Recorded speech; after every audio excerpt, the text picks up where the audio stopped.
Hi everyone, I'm Lao Tuan. Hi, I am Samuel. Hi, I'm Hazel. Hi, I am Eugene. Hi, I am Taiwan. Hi, I am Aurelian. We are going to present our PBL project. The title is Polymer. Polymers. What is polymer?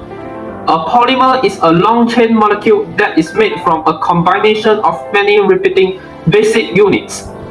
The basic unit of polymer is known as monomer.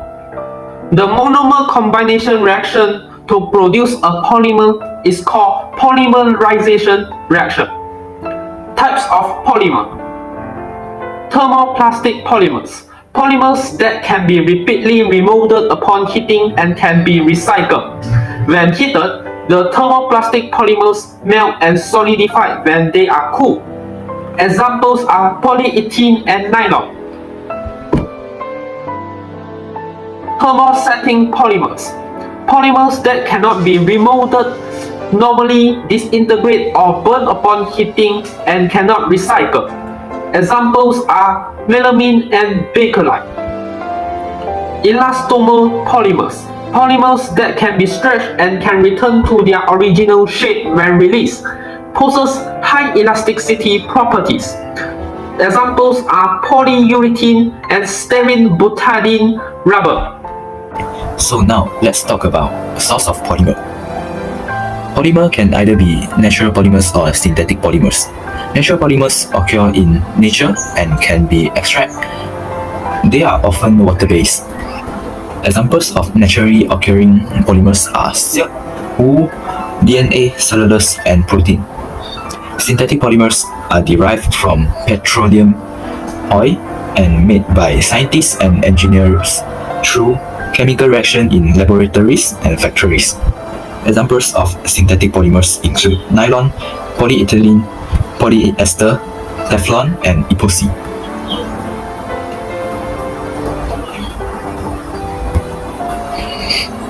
There are 4 natural polymers and 3 synthetic polymers.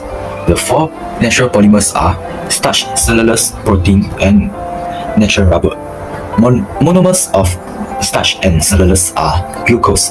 Monomers of protein is amino acid, and monomer of natural rubber is isoprene.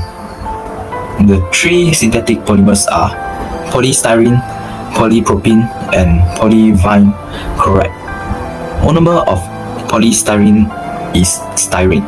Monomer of polypropylene is propene, and monomer of polyvinyl chloride is vinyl chloride. Just now, my teammate have introduced about what is polymers and the types of polymers. Now, I would like to introduce about the uses of polymer in our daily life. Polymers are widely used advanced materials which are found almost in every material used in our daily life. The importance of polymers has been much more highlighted because of their applications in different domains of science, technologies, and industry. Next, I would like to introduce some examples of polymers that we use in daily life. The first example is fiberglass. Fiberglass is a common type of fiber-reinforced plastic by using glass fiber.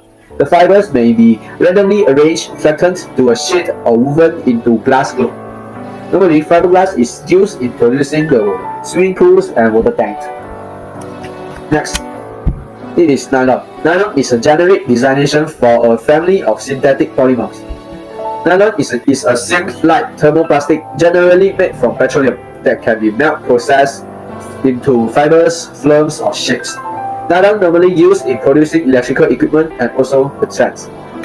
The last example is polyethylene. Polyethylene is the most common plastic in use today.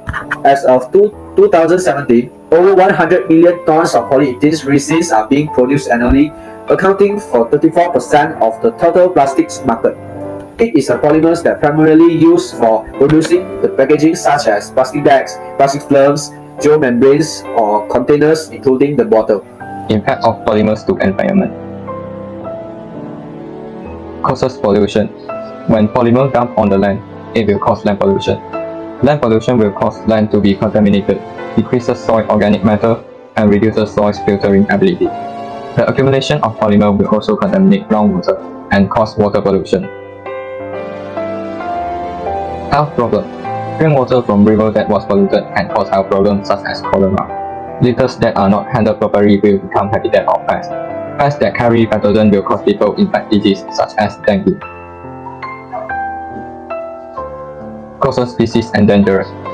Pollution causes some places become not suitable for animals to live.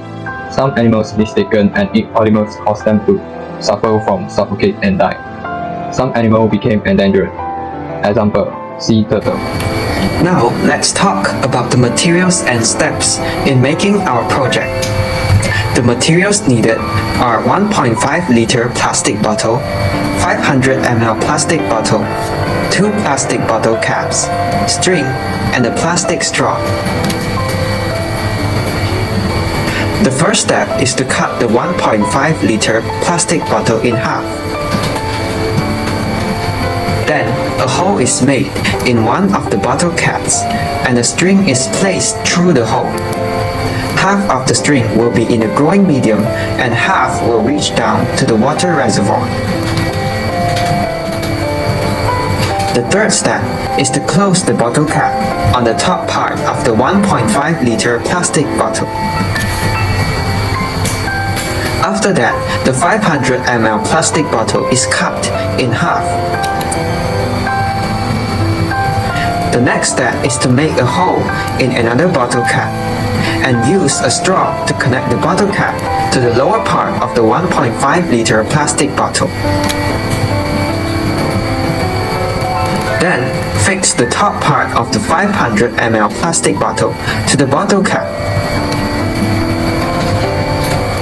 Lastly, invert and place the top part of the 1.5 liter plastic bottle and fill the top with growing medium, which is salt, and also seed, while the lower part with water and fish. And here is our completed product.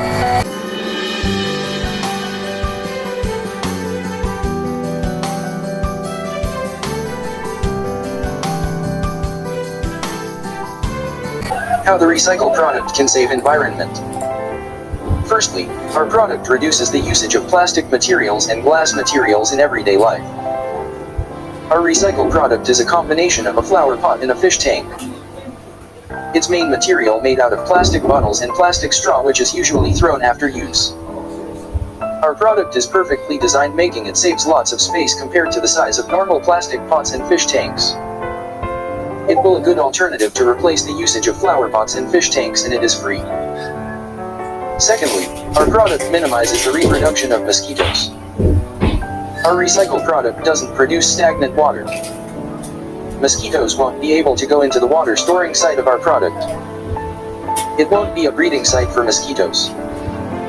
It saves time for users to clean their flower tray and reduce the risk of getting dengue fever. Thirdly, it increases the planting of plants in the community. Our product has a self-watering system where water flows automatically from the wood to the soil and to the plants. So, users only have to replace the water about once a week, not being afraid that their plants may wilt when they forget watering. Lastly, our product reduces the dumping of waste. As we know, plastic materials such as plastic bottles and plastic pots need long time to decompose.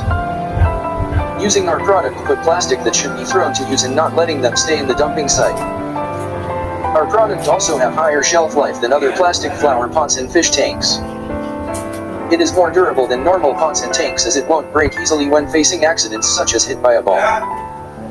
Thus, using our product also reduce the throwing of broken pots and old fish tanks, hence reducing the amount of garbage in the world.